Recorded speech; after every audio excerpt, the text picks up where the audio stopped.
video here I'm making is about my last day in federal prison. I was at FCI Sheridan. It's a medium security federal prison up in Oregon, in between Eugene and Portland. Last day there, woke up as I did every other morning about 3:30 a.m.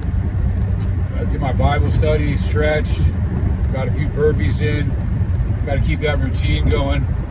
You know, actually, backtrack a little bit, about 6 months before I got out, I made it a goal of mine. I wanted to get under 10% body fat.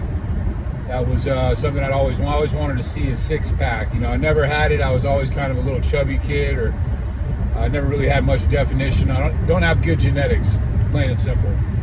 So I just got on top of it tough. I started getting on my macros, started counting everything, my calories, carbs, sugar, protein, fiber, started counting it all.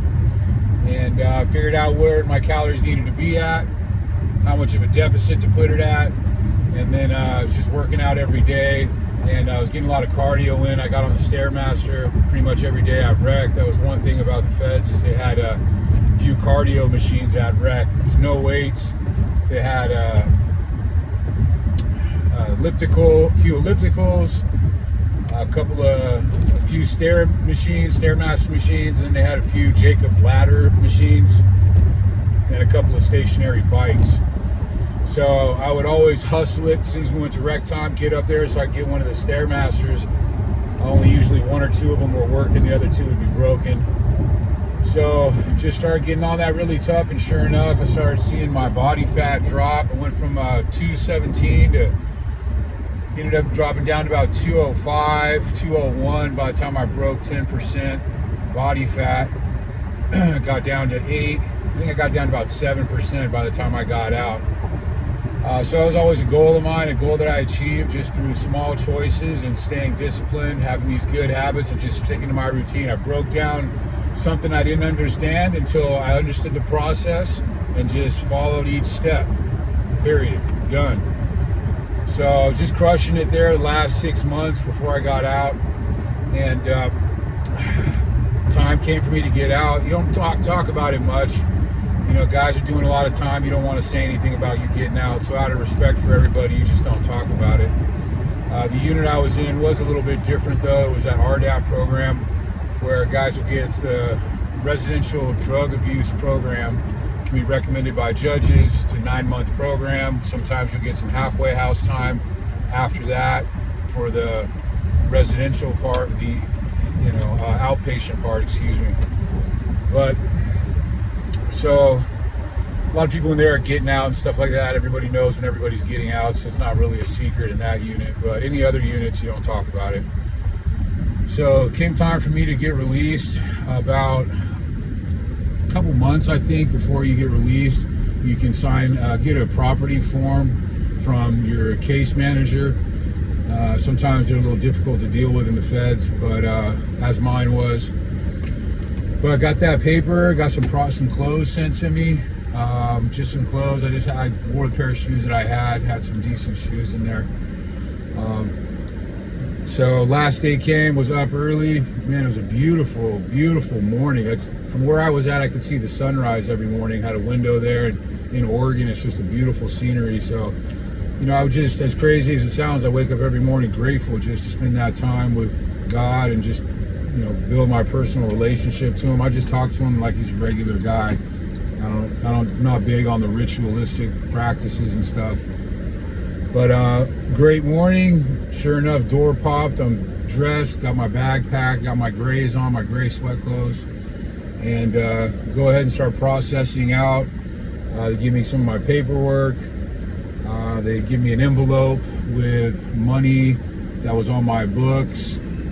They give it to you on a debit card, a little prepaid debit card. They give you a bunch of paper with it, code, how to get that and everything. So it's with a few other guys. Shout out to Chucky. It was my buddy in the unit. He got released the same day as me. So there's a lot of people getting released from the RDAP program on the same day because you're done in classes. So got released with a group of guys. We're getting there, we're going out the door, and the camp is next door to us. And so they actually have one of the inmates at the camp drive a van to and from close to the airport. So he was telling me about all the stuff they had going on at the camp, and boy, it's pretty wild over there, I'll tell you that. So to go down in the van takes us down to the airport and jump on a plane. I made a little something about how scheduled out the itinerary is.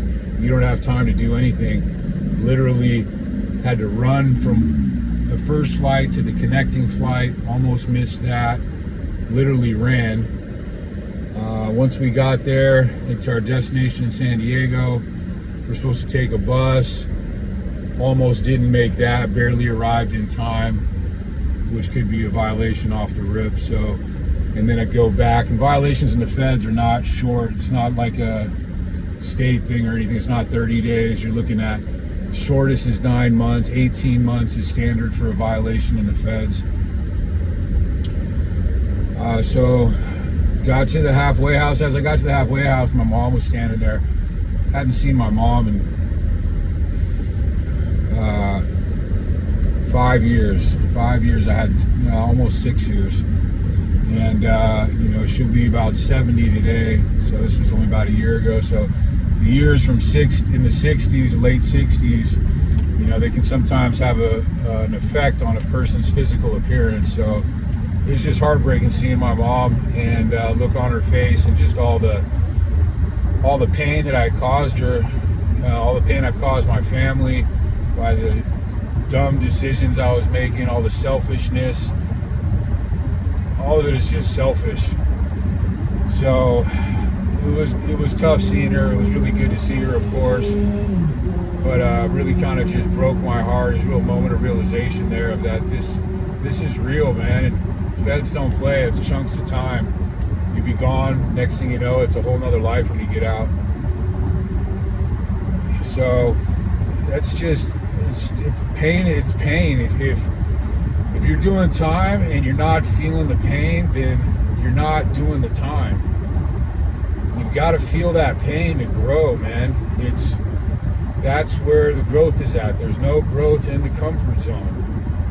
So embrace that pain, reflect on it, deal with it, get up early, read some good self-improvement.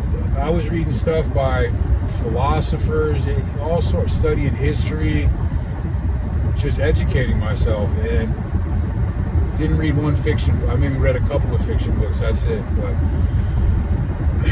last day out, it's just it's a surreal moment. Everything was just moving so fast.